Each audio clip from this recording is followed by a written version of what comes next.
We need him. Golos, I like. Hellkite Charger, 100% yes. Tyrant, yes. Yes. I like him. We like him. We like him. But go back up. That's the other Kolaghan. Oh yeah, this says dash one. This one's great.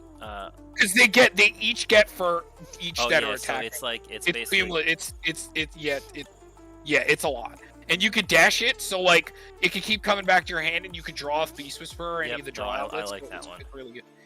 Lathless so is amazing, Lathless is fucking broken. Lathless is insanely broken. Yeah. I'm still feeling iffy. Yeah, we could cut him.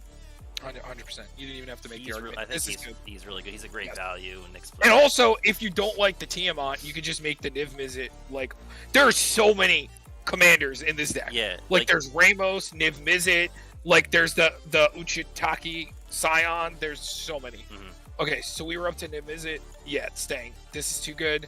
This thing is the when it deals combat damage to a player if that player attacks you during answer. Exile target non-land permanent that player controls. That's the deal combat damage, but it's flying and trample. This seems pretty good. Yeah. This is removal. We should keep it. And he's also not like a ton of mana. I mean, he's 6-drop for dragon. Also, it's when it deals damage, right? So if it has double strike. Yeah, if it's combat damage has double strike, that's 2 things. Yeah.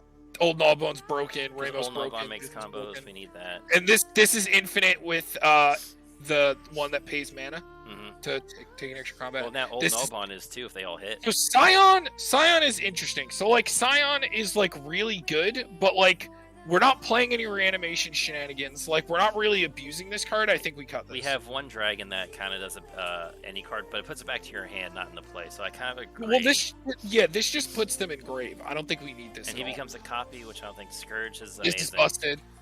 This is busted. This is busted. That's also a board wipe with Dragon's attack. It's just minus. But it's for each dragon, but. Whenever a dragon you control attacks, creatures defending player control get -1/-1. It's also only to the person you're attacking. So unless you have a go wide and hit everybody, it's usually only going to do like. He is just flying at Hexproof for 3/7 for 6 also though. Yeah, he's not. It's not the worst. He's would be close on my next. Yeah. Maybe Teneb is just like overdoing it too. No, I like Teneb. I think we need to keep those. Terra Peak is amazing. That wins games. Yes. Our dragon's fucking disgusting. And Hellkite. So, yeah, God, there's so many disgusting dragons. How many did we cut? So we're up to 35. 35's good. That's a good number. It's about where you want to be for creature decks. Like the 32 to 34 or 35 range is fine. How many more do we cut? I think we could still cut this. I think so I'm okay too. with cutting. Yeah, I think it's fine. So we need 10. Okay, so sorry, you're up. You're lagging out on me. Tom, you still there? Yes. All right, you're talking. Okay, we're good. So Croc. How many more do you have to cut? 10. I think we could maybe cut some ramp.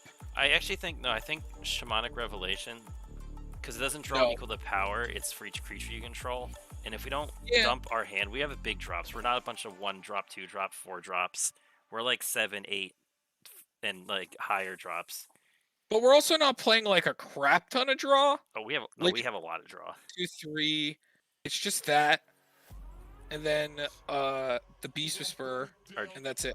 Our dragons. Well, the Ur-Dragon, yeah, but he's a 10. He's a 9 mana draw spell. Like it's not gonna happen that quick. There's also Great Henge. I don't know. I feel like that stays. Honest. I mean, I guess. I just feel like I feel better on a go wide board. Dragons tend not to be go wide unless you have shenanigans, and when you usually have shenanigans, if you're wide with dragons, I think you're kind of winning with what you have. I still think that there's enough that even if this is a 5 mana draw 4 and gain like 12 life or something, it's still good.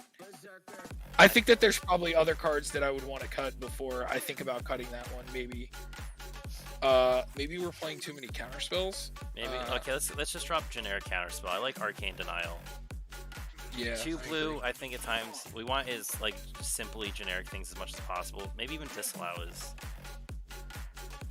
We'll have like the 3 really good ones with Pack, Cyclonic Rift, Arcane.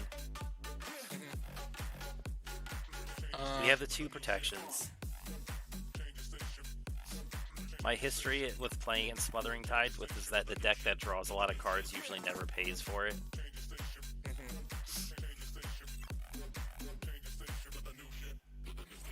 Remember, that's just a land. Mm-hmm. Even if you do want to like. No, we're basically just playing the lands that we like. Also, like these are like our basics, pretty much. I think we could cut a ramp source because I think we're good on ramp. Maybe Svella. Maybe this isn't the deck for Svella. Maybe not. It is really good. But maybe it's just like it's too off theme, and I think we could work well enough without it. And then.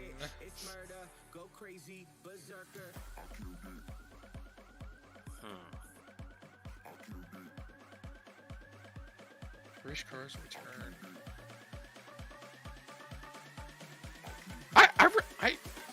Look, I understand this is a card, you know, but then there's been times where I played it and like people just keep paying the 1, and sometimes it doesn't get there.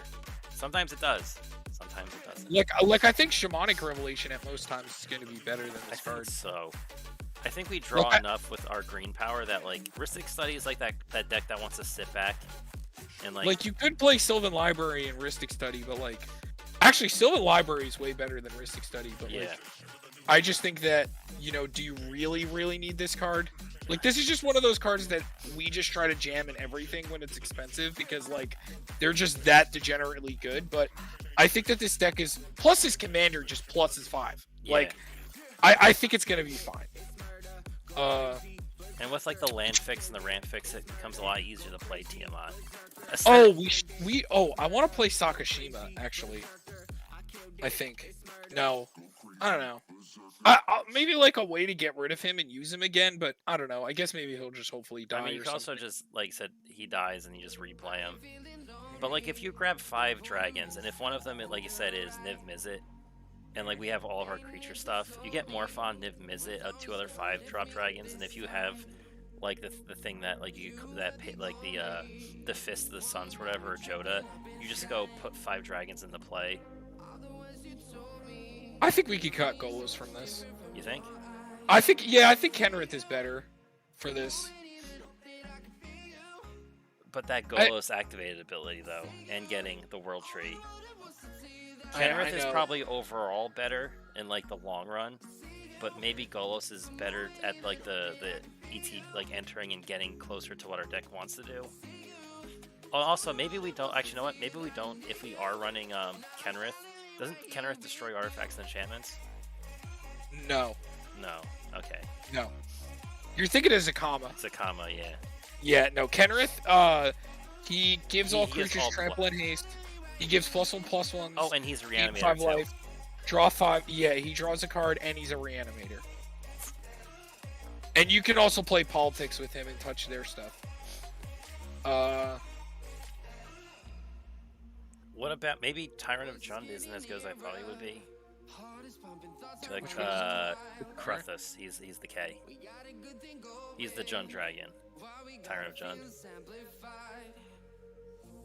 Is just having a haste enabler? Because I don't know how many other dragons you're gonna end up stealing with them. I think we're fine on the haste enablers. We have so many. Yeah, maybe we don't need them to.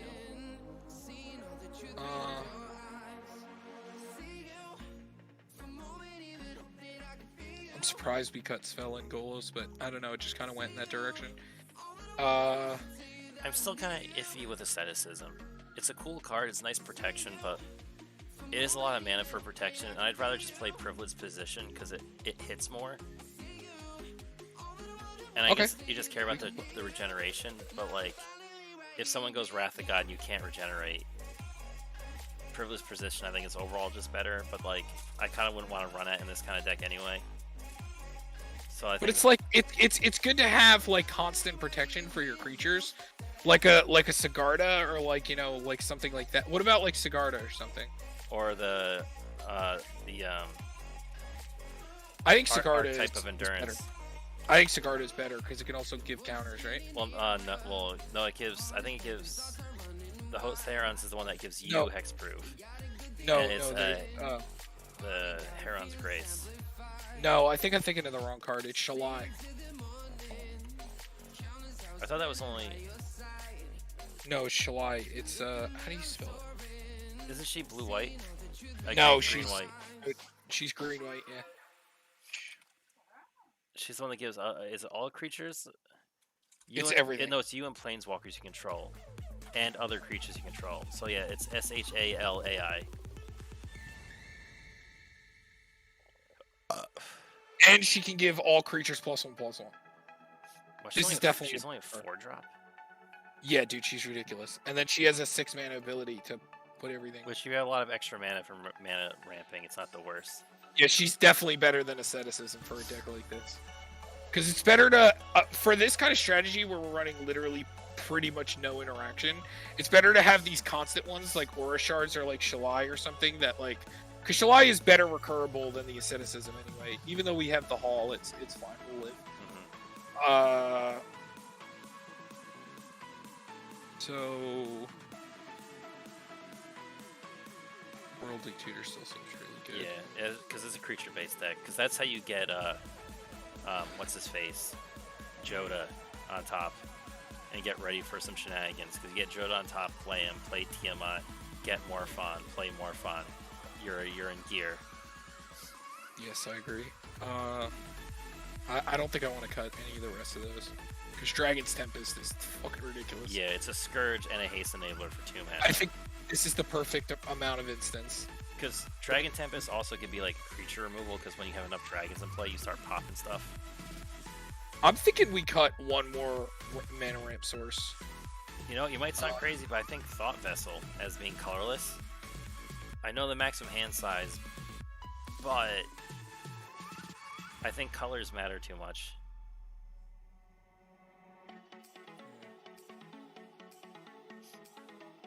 Maybe. But, I mean, I also am feeling Farsi because it's just a little off theme, but, like... But it just also grabs every single dual land or tri-land in our deck. And if we need it, like... It gets colors compared to colorless. In a deck that's 5 colors, I'm looking at something that produces less colors as something to cut. And that's why I'm looking at that Thought Vessel. I mean, there's the Seagate Restoration, so maybe, like, that can happen sometimes. Okay, so 3 more cards. Read Orb again. Is Orb good? It's a... Well, you have to pay one is the thing about this. So it's... But it's basically a Signet.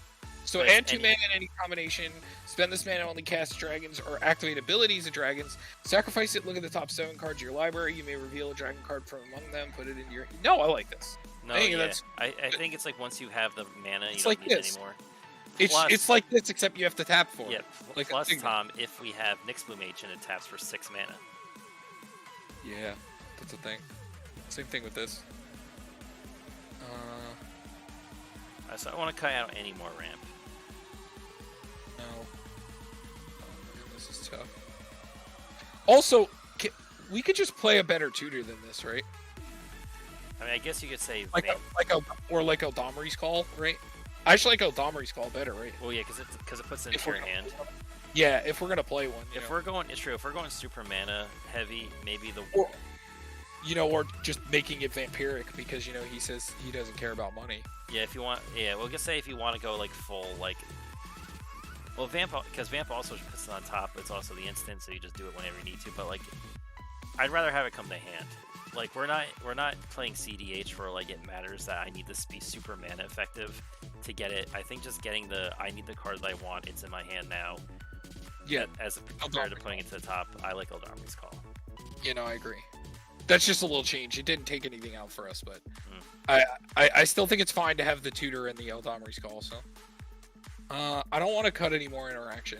I think that this is just about how much I'd want to run, which is usually like 4 counter spells. Maybe we can cut one of the board wipes. Plus with Balag's Recovery and Seasons Past, we get to use them all again potentially. Now Crux is that like one-side board wipe. I like that too much. Yeah, we're not playing too many. No. Steel Hellkite also blows stuff up. There's actually a lot. Actually, now that I think about it, no, it's because Steel Hellkite gets rid of other things. That's the thing. Yeah, no, I like Steel Hellkite. Also, he's the token annihilator. Yep. You want to play a token strategy? Gone. He's basically a board wipe for anybody that... And nice token treasures you have there. Nice squirrels, bro. Which has been a very popular deck. Maybe we cut one of the board wipes. Probably the Ruinous. No, this one's kind of correct. I put the Cyclonic Rift in like a stupid butthole, but It's 1 blue though, so it doesn't even matter what other colors you have. Ruinous is harder to hit. It's a lot. It gets rid of it for good. But those colors. But the thing is, would we rather? I think I would rather have this over Crux, just because it's 2 more. Right. Yeah, it's 2 more mana. Yeah. Yeah, and then like it's also hitting all the non-land permanents. Which that sucks, and that's a great thing to hit. Where hitting, like if you're playing a Spell Matters deck, going I'm gonna destroy all creatures, like a spell, like if I'm playing like a Damia, I'm like cool, thanks for doing the job for me. Now I don't have to care so much because I'm just gonna sit back with my token generators. But if you go Ruinous Ultimatum, I don't have an answer for it. You watch me get sapped really quickly. Plus those small amount of creatures that we do play that aren't, like, we wouldn't want to lose the Beast Whisperer or the Bird or anything like that. I think those matter a lot for us, so I agree with that. Hollow, like, just the really good... So how many more? I think 1 more, right? Or 2 more? Wait, didn't we take out Ruinous? Or no, we kept Ruinous. No, we kept that. We said that just this and Rift is fine, because you do need to clear the board to win sometimes. We also have the dragons that do it, too. Yeah. Balefire. Yes. And Dragon Tempest, and Steel Hellkite, and Scourge. And then there's this guy exiles a permanent, which I still actually...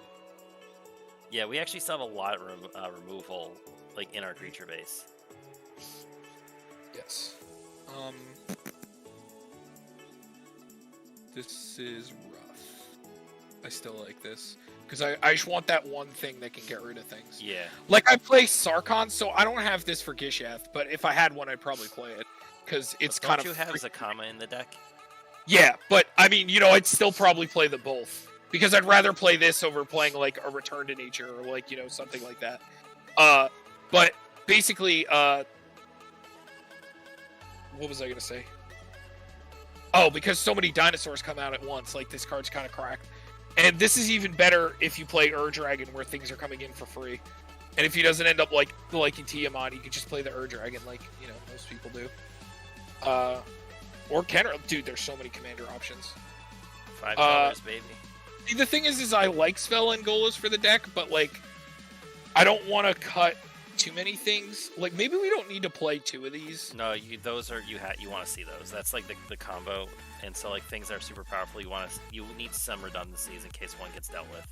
Right, plus his commander... Hold on. His commander grabs Morphon, so... Yeah, that's what I was double-checking, yeah. Because that's what he did when we played against him, and I was like... So then would it be better to just play this as, like, a Vamp or, like, a Grim or something, I guess, because the thing is, that if you don't have Joda in hand, it gets Joda to hand, which is the other side of it. Or you want to get something else. But then you said if it is just like a straight tutor, like maybe like a Grim tutor. Yeah, but the double black. Yeah. Which, I mean, we're playing it here, but at least these are lands at the end of the day. And a lot of our lands are involved with creatures. I don't know. I think we'll still be fine. I'm between Grim or Vampiric because he doesn't care about price. Which, by the way... it's only like $300 only $200. Yeah, exactly. But then the thing is, there's a big change to this. But he doesn't have to build this way. This is just our suggestions. If there's things that he likes, he gets swapped certain things. I still like the Vampiric. This is just, hey, if we were going to build this with the line of play, how would we do it? Yeah, because I just like the options. Like, because even though it's going to come on top, a lot of the time you're going to get something that's going to put you ahead anyway. Mm-hmm. And, like, you could probably abuse it with, like, the Beast Whisperer or something that's going to draw anyway. So, like, I think it's fine like that. So, Tom, I did some more, like, just playtesting with the Devil deck. Mm-hmm. And if you get the Tome of Geth in play, whenever an opponent discards a card, you draw a card. Straight nonsense. Because you get to draw 3 cards. So you draw technically... On attack declaration, you draw 1, discard 1. Then, when everybody discards, you get to draw another 3. So you drew 4 cards a turn. Jeez. That's ridiculous. There is some other good stuff to play in here, too. Like, Goreclaw's probably broken as shit. What do you think about Goreclaw? Nah. Give them trample. Oh my god! Speaking of that... We have stuff that just does that, though. Big things. If we put groups Uprising, now we can cut them. Yeah. Yes. That's a trade. So, yeah, because this card's so much better. And this also counts tokens. Same thing with the teamer.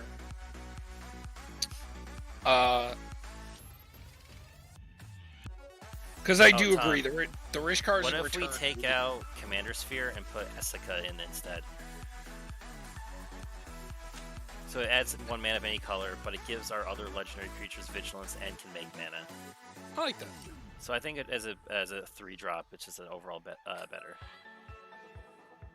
Well, there's Essica. Essica got at a tree. There she is. And it's still a creature. Yeah, no problem, man. How you doing? Yeah, how you doing, man? Hellfire. Yeah, the Hellfire Archangel. So that's our dude. So there's been a lot of changes to this deck. If you're not super feeling them, that's cool. This is just like our ideas. If there's things that you like, go for it. There's things you don't like, you don't have to. So, like, this is just from our perspective how we would basically build the deck. And we kept some stuff. We got rid of some stuff. A lot of the dragons. We got rid of like most of the ones that we had talked about. I think most of the walkers ended up kind of going. Because you know what, there are some Sarkons that are kind of good, but I think just like playing creatures just are overall better.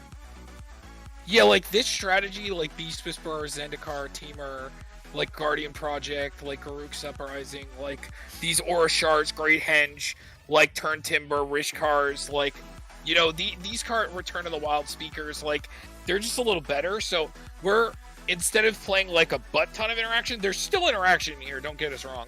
But like, we're choosing to play the counter spells to just, you know, not get board wiped, which you were basically already playing, but we fixed the regular one for Arcane Denial to be easier on the mana. We kept the Pact, because, you know, if you want to play that, you can play that. It's very powerful.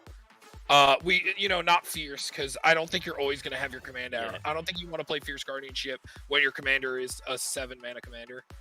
Yeah, because kept the Heroic, added to Fairies, you know, Dovin's Veto, like just the good counter spells. What you were saying? But, one of the strategies we're talking about with like how I remember when we played tested with him, I think he blew his load and then we countered and killed everything and then he just went into top deck mode and just kind of fizzled out at that point. Having the green package in here where it's like all the draw stuff is what helps you, even if the worst comes to worst and you do get blown up with everything, you're kind of semi-okay with it because you hit Seasons Past or something, you're like, cool, I'm going to do it all again, or you have so much value in your hand where you're just like, okay, well, I'm just going to start playing things out again. Because unless they hit you with the hardcore board wipe, like stuff like Zendikar Resurgent and all your mana ramping is just going to keep you in the game. And you still just get to go plus off everything you play. When you get to play, I cantrip my creatures with just with like a Zendikar Resurgence or Beast Whisper. Like it adds so much to the cards because it's like you're playing the mana cost of the creature to draw a card. Okay, and then about the land base. So you were playing like 30-something lands. Usually, if your deck has a curve that's higher than 4, or like let's say you have a higher curve, usually an indicator that you can play that low lands is if you're somewhere in the 20s of mana ramp. Like somewhere ridiculous, like with artifacts, like a CDH deck where they play like 29 to 30 lands or 28 lands usually. Like you were playing 30 lands with like these huge creatures. Like I'm actually surprised that you consistently got to play things because that's like really, really, really low. We usually like to be in the 36 to 37 range, and we put a lot of ramp in this deck. So like you see, like we're playing all these. We added the orb, which is really dope. It's like a signet. It can add 2 mana. It can sacrifice to get a dragon. Great Henge Shading because that card's amazing. We kept the Mana Crypt because you know you had one. Herald's Horn is really good. It makes you name a creature type, it makes them cost less, and then it's kind of like card advantage. Fist of Suns we kept in because so normally we end up cutting Jodah and Fist of Suns in 5-color decks, but because your commander can tutor Morphon, we decided to keep them and actually swap the Worldly Tutor over for a Vampiric, since you said you didn't really care about price, and they're pretty close in price anyway, because Vampiric's like a $40 card now. So like we decided to just give you the better one because it's just strictly better than World, and there's a lot of cards in this deck that could just win you games. So we kept that. We put that in. We put in Dragon Sword, which is whenever a dragon enters, gets counter, you can remove a gold counter from a draw, and then also you can add any color. Chromatic Ori, this is one of the cards we talked about, the one that makes everything cost everything, and this is even abilities that you activate of cards. And then it can also draw, so if you have like your commander out, you can pay 5 to draw 5. Chromatic Lantern was already in, Arcane Signet was already in, so we changed this. We made Worldly Tutor that. We added into Fairies Protection and cut down on some of the like random control that you were playing. It just added more protection instead of like control. So we went in the direction of Teferi's Protection, Return of the Wild Speaker's Draw, which is just really good. Pact Negation, because you had it, so we just left it in because it is good. We just don't usually suggest it because people, this is one of the things that takes it from being like a 7.5 to like being a strong 8 is when you play free counterspells. Which people don't realize how good Fierce Guardianship actually is, because everybody plays it because they bought the precons, but like people don't realize how much of a difference that card makes having a free counterspell or something like this. Heroic Intervention, because you had that. Dovin's Veto, we just swapped out the normal counterspell and played the ones that we like a little bit more, which is Dovin's and Arcane Denial. Added in Rift, because we cut the dragons, the Crux of Fate. Dragon's board wipe. Yeah, Crux of Fate, because we just thought the Ruinous and the Rift were just good enough. Because sometimes you get in situations where like wiping the creatures, like your creatures are going to be bigger than their creatures most of the time unless they go like token wide. So enchantments and artifacts also flying. Yeah. And so other things are going to be really annoying. So like you're playing against a spell slinger deck, hitting them with like destroying their creatures might make them a little bit sad, but like their spells are what's more important to them, and their enchantments and their artifacts. But Ruinous and Cyclonic Rift are what's going to really blow them out. Yeah, exactly. Because I think of my Paco Haldan deck where I have like 3 creatures in play, and like I don't care about getting them blown up at all. So we added Zendikar, which doubles mana whenever you cast creature draw. Temur Ascendancy. It's a haste enabler, and it's like a little bit like Garden Project Steps for 4 or greater, and it's Smothering Tide just to add like the best ramp that you could play. Rhythm of the Wild, it makes so creatures can't be countered, and then it gives them Riot so they can either get haste or +1/+1. Guardian Project is part of the draw package that we added, so it's whenever something enters you can draw, as long as it's not a token or shares name with something. Garruk's Uprising is just a better version of Temur Ascendancy. It gives things trample and also draws when power 4 or greater. Dragon Tempest is like one of the strongest dragon cards in the game. This gives creatures with flying haste, and then whenever a dragon enters the battlefield under your control, deals damage to target creature or player, where X is the number of dragons you control, so it just keeps getting worse and worse. And at worst, it's a 2-mana haste enabler. Yeah, and at worst, it's a 2-mana haste enabler. So instead of playing all that interaction, Ugin, and Nicobolas stuff, we decided to just play Aura Shards and some other dragons that pop things. So this just is whenever a creature enters in play under your control, you can destroy artifact or enchantment. And now it does say you may, because you do technically target when it enters, so that way you're just like, hey, I'm not going to target my own things. Yeah, but it is. Yeah, because if everything's gone, then you don't have to pop your own stuff. Okay, so we added some MDFCs, so that's why it looks like we have 32 lands, but we're actually playing 36 because these purple like circles right here are MDFCs. Like they also count as lands, like on the backside. So this one is you get to look at the top 7, put a creature in. If it costs 3 or less, it gets counters. Seasons Pass is just like the recursion card that I love in creature decks because it just lets you recur so much. You get any number of different cards, different converted mana costs from cards in your graveyard, and then it goes back in the library. Seagate Restoration is just a great way to draw and give no maximum hand size because you draw a lot of cards. So this basically just doubles the cards in your hand +1, and at worst, it's just a land. So instead of playing basics, we just decided to play these, and we played the Triomes because we ended up playing the Shocks and cutting the fetches because they are a little awkward at times because even though you're playing a lot of, you don't really need them, per se. And if you're just going to play some of them, unless you made your deck, dual lands, shock lands, and fetches, then there's no reason to play a lot of the fetches. A lot of these lands are just better. Almost all the time. Mana Confluence, which we'll go over that.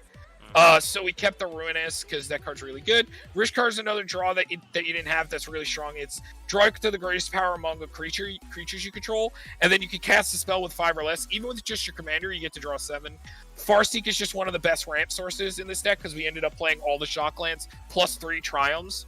So, it's just really strong. We kept the Demonic. We added in literally my favorite MDFC, which is just an Eternal Witness, and then it's just $5 now, basically $3, $4, $5. Yeah, it's out of our budget now. So Agadeem's Awakening is a recursion. It's return From your graveyard to the battlefield, any number of target creature cards that each have a different converted mana cost, extra or less. By the way, we still have 2 more cards to cut, but we're just going through what we did since you missed it. So we added the shocks.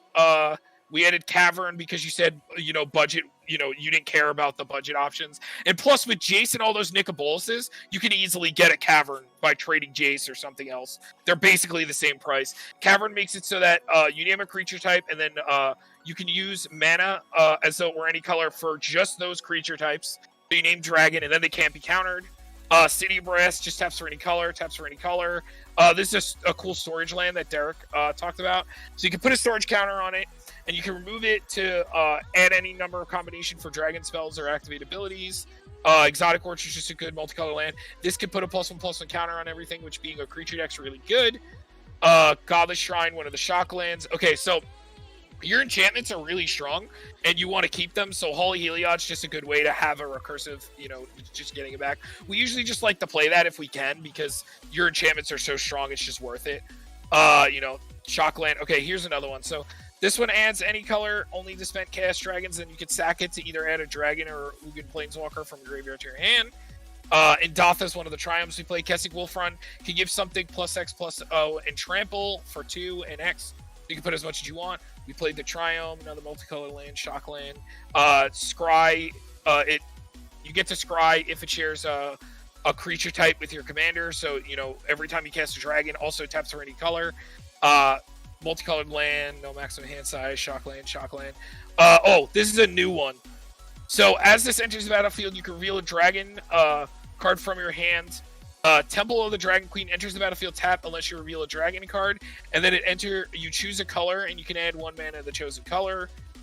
So World Tree, we kept the World Tree in, just because that card's amazing. Unclaimed Territory is like it's Cavern of Souls, but doesn't give the uncounterable. Volt and Yavi Maya we just like because it gives you green and black, which you do have a decent amount, not so much in the black, but it's also good to just have those like random colorless lands that we're playing, just tap for colors also. The green is more important. But this is really cool. This gives lifelink and death touch, which is probably really good because you're probably going to have to catch up a little bit with some of the faster decks. Because you are going to start snowballing really hard, turn 5, turn 6. So if people are putting damage out, if you're playing against any red or mono black decks, you're going to have to catch up. So this is a really good way to catch up. So Watery Grave and then the other Triumph. Okay, so creatures. We kept him in. We added Balefire, which deals damage to all creatures that player controls. And then Beast Whisperer, because this is one of the draw engines. And when you play all of this draw engine, it's really not going to matter how much times they try to interact with your board state, even though we are playing a lot of protection. Oh, I did forget something that I like, that new white creature, but it's fine. We don't need it. Yeah. And cards like this that say when you play a creature, it almost turns your creature deck into a storm deck. And we are playing 2 ways to double, and then the other one triples your mana. But you're going to make a crap ton of mana because we also added dragons that do it. So Beast Whisperer, Birds we kept, Bladewing we kept, so you know that one. Bloom Tender is one of the ones we were telling you about that it taps equal to the amount of colored permanents. So if you have your commander out, that's just a 2 mana taps for 5. And if you have Nyx Bloom Ancient out, that taps for 10. And at worst, this is a really... Well, no, Tom, it taps for 15 with Nyx Bloom Ancient out. Yes, and sorry. At worst, it taps for 1 mana like any mana drop does. Same thing for when we get to the next guy also that does the same thing. So this is a really strong dragon. It can't be countered. Flying lifelink. Your opponents can't cast spells during your turn. Everything you want in the world. Kolaghan we kept. Essica. This is the one that we were just talking about. So it's a 3 mana, adds any color, and then other legendary creatures you control have Vigilance, and they can tap for any color. So it's also giving Vigilance. Super strong. So you get to, and then on the back you get to do attack first, go to main phase 2, and then you could use them for mana to play spells. Yeah, and then on the backside, it's the bridge that can reveal a creature or planeswalker and put it into play. So this is the other one we were talking about, Favor Elder. And the cool thing about this is it also gets bigger and has Vigilance. So you can always swing and then tap. Hellkite Charger, this is one of the ones that you didn't have also. You could pay 7 to take an extra combat, which is ridiculous when we get to Old Gnawbone and the other creature that we're going to get to and talk about. Like the ones that make mana on attack. So Hellkite Tyrant, another one that it's when it deals damage, you gain control of all artifacts that player controls, and if you control 20 or more, you win the game. Joda we kept. Kenrith is a new one also. We ended up cutting Golos and Svella because they just, kind of didn't fit. They are really good and could arguably be played if we end up liking less dragons, but for now we liked all the dragons. So this is just an amazing card in creature decks, believe it or not. It can give them trample and haste, +1/+1. You can gain 5 life, draw a card, and put a creature from your graveyard into play. Ridiculously good. This is one of the guys we were talking about. This is a new. So it says when it attacks, add X mana in any combination of colors, where X is the total power of attacking creatures, just in general. So if you have this in your just this in your commander attacking, that's 11 mana you make, and then it doesn't empty as phases end. So it doesn't. Yeah, the you mana can only use be used to cast spells. Cast spells. Yes. So you can't act, but there is barely any activated abilities in this deck other than Kenrith. Yeah, like they basically don't exist. Yeah, he's a great target for Beladros too.